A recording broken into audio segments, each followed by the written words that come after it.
Halo, selamat pagi anak-anak. Hari ini kita akan melanjutkan pembelajaran kita di tema 1, Selamatkan Makhluk Hidup.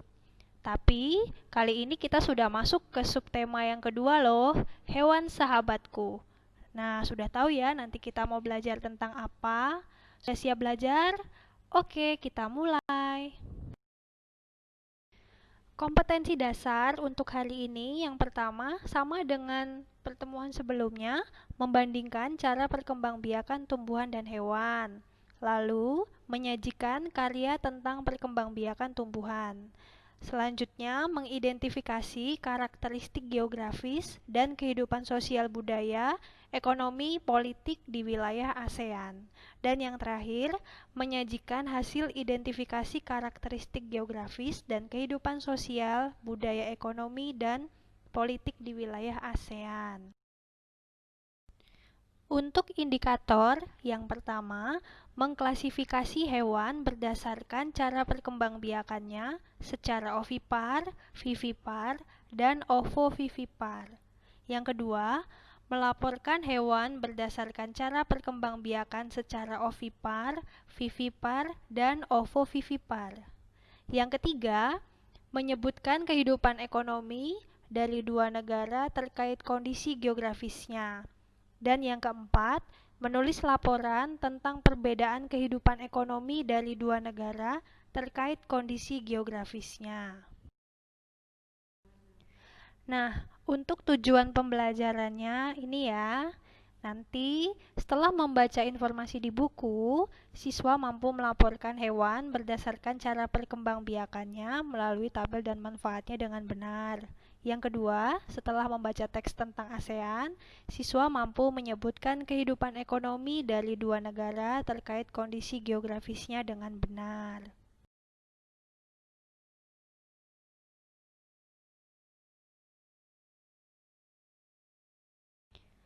Oke, kita mulai ya. Nah, perkembangbiakan hewan pada dasarnya seperti pada perkembangbiakan tumbuhan, dibagi menjadi dua, vegetatif dan generatif. Perkembangbiakan hewan secara vegetatif dilakukan tanpa proses pembuahan, sedangkan perkembangbiakan hewan secara generatif melalui proses pembuahan. Atau pembuahan itu disebut juga pertemuan sperma dan sel telur. Sperma itu adalah sel kelamin jantan dan sel telur itu adalah sel kelamin betina. Perbedaan yang kedua, kalau perkembangbiakan hewan secara vegetatif hanya melibatkan satu individu. Jadi hanya melibatkan satu hewan saja. Tetapi, perkembangbiakan hewan secara generatif melibatkan dua individu. Harus ada hewan jantan dan hewan betina.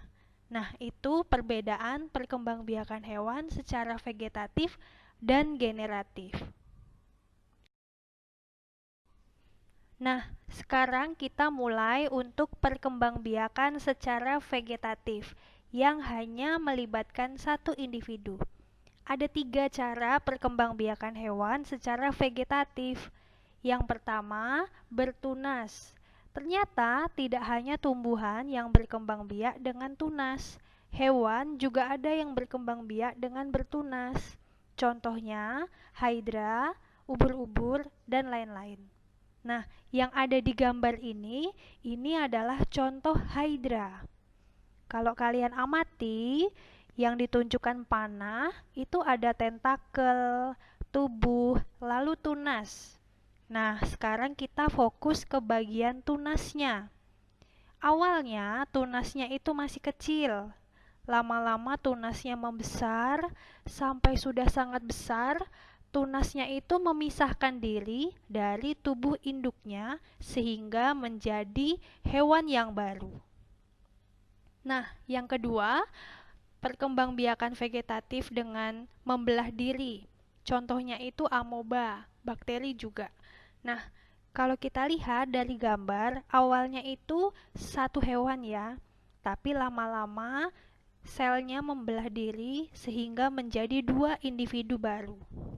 Yang ketiga, fragmentasi.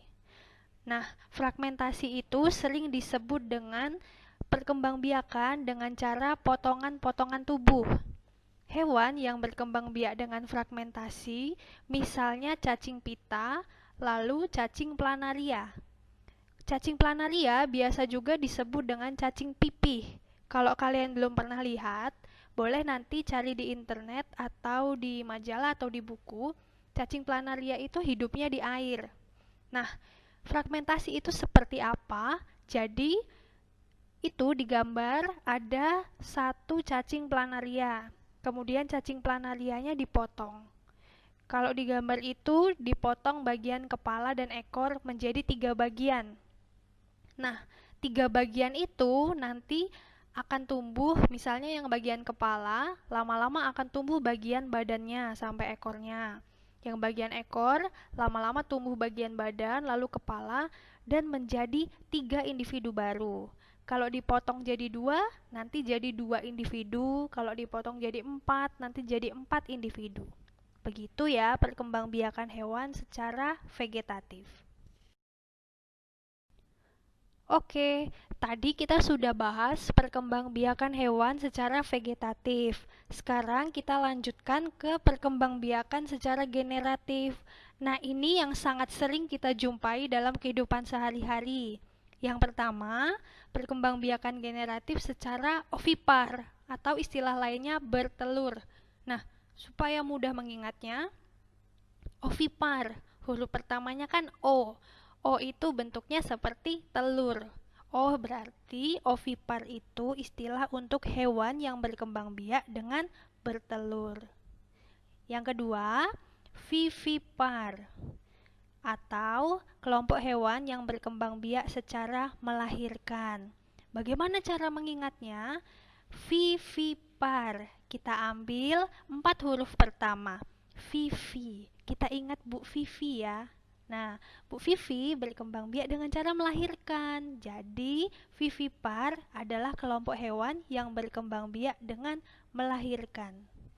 Yang ketiga, ovovivipar atau kelompok hewan yang berkembang biak dengan bertelur melahirkan. Cara ngingatnya gimana? Ovovivipar. Ada O di depan, berarti bertelur, tapi ada vivi, ada melahirkan juga. Nah, jadi ovovivipar adalah kelompok hewan yang berkembang biak dengan bertelur melahirkan. Nah, untuk contohnya, ovipar itu ayam, burung, cicak, dan lain-lain. Vivipar yang melahirkan kucing, sapi, tikus, paus. Kalau ovovivipar, misalnya kadal, ular boa, kuda laut, dan lain-lain. Nah, pernahkah kamu mengamati telur ayam dan telur katak? Kalau kita perhatikan, telur ayam dibungkus dengan cangkang yang keras, sedangkan telur katak dibungkus dengan cangkang yang lunak atau lendir. Buat yang belum pernah lihat telur katak, mungkin pernah melihat telur ikan. Nah, ternyata pembuahan yang terjadi di dalam tubuh ayam itu berbeda dengan katak. Kalau ayam, pembuahannya terjadi di dalam tubuh atau biasa disebut fertilisasi internal. Maksudnya apa? Maksudnya, pertemuan sel telur dan sperma itu terjadi di dalam tubuh hewan yang betina. Nah, kalau katak, pembuahan terjadi di luar tubuh atau biasa disebut fertilisasi eksternal. Maksudnya gimana? Jadi, katak betina itu memproduksi telur. Setelah telurnya dikeluarkan dari tubuh yang betina, nah, katak jantan membuahi telur katak betina itu. Baru telur kataknya itu yang sudah dibuahi nanti akan menetas menjadi individu yang baru. Nah, jadi kita tahu fertilisasi internal dan eksternal bedanya dari mana? Bedanya dari telurnya. Kalau keras cangkangnya, oh berarti dia fertilisasi internal. Kalau telurnya itu cangkangnya lunak atau lendir, berarti fertilisasinya eksternal. Nah, Bagaimana caranya supaya kita dapat mengetahui secara langsung hewan itu berkembang biak dengan melahirkan atau vivipar? Ternyata ada 4 ciri hewan yang berkembang biak dengan melahirkan. Yang pertama, penutup tubuhnya berupa rambut, bukan bulu ya. Kalau burung, ayam itu penutup tubuhnya berupa bulu, tetapi berupa rambut seperti gambar. Itu beruang, penutup tubuhnya adalah rambut. Yang kedua, pasti memiliki kelenjar susu. Yang ketiga, memiliki daun telinga. Sama seperti manusia punya daun telinga, otomatis hewan yang memiliki daun telinga berkembang biak dengan melahirkan. Dan yang keempat, sering dikenal dengan kelompok mamalia.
Nah, dari video tadi, kalau kita perhatikan, kuda lautnya ada yang jantan dan betina.